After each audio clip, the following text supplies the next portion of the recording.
The axe struck with a solid thud. My swings were admittedly wild, but to be fair, who wouldn't freak out when confronted with what I could only describe as some sort of vile little goblin?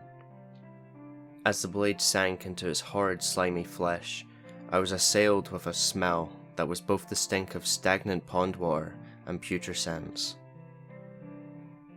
I had been chopping firewood. A normal day. A nice day.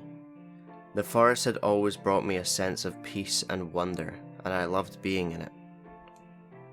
I'd been living in this forest for decades. It wasn't huge, but it was deep. And it was as far away from civilization as I could reasonably get. I had bought the forest and its land when I was young, and I had made my home in it. 600 acres. 600 acres of trees and streams. It even had a pond on the western edge. I had never made my way into the true heart of my forest. I had never needed to. But it was peaceful. Or at least, it had been. Until about 5 minutes ago. I wrenched the blade free from the thing's chest and watched in abject horror as a jet of what I assume was pus spurted from the gaping hole left behind. It was thick and a deep yellow, almost orange, and it splattered on the ground like some disgusting jello, wafting that stench almost directly into my face.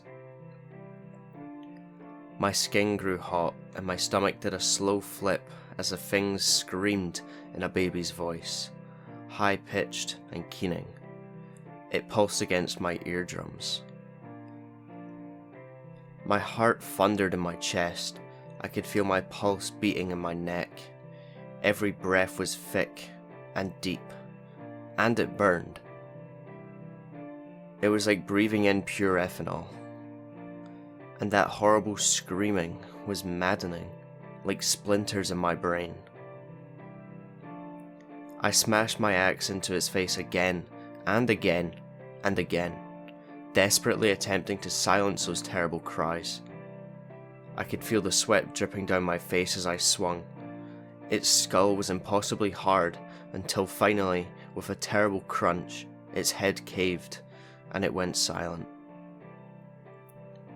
The forest around me grew still, as if in awe, at the overwhelming and previously unknown violence that had visited this small corner of my world. I stood panting and shaking, staring down at the still green form. I took in the razor-sharp teeth that filled a horrid grin that split the bottom parts of its face almost in half. I lingered over the wicked, piercing claws attached to the abnormally long fingers and toes, with far too many joints, and I slowly became aware of the terrible sound of children giggling. It was the very same sound that had heralded this wicked thing's appearance, and it floated hauntingly through the trees all around me. Dozens of small voices like children on a playground. I would never hear a child's laughter the same way again. I shook my head trying to clear it as I stood straight and gripped the handle of my axe tighter. This was my forest, and I would fight for it.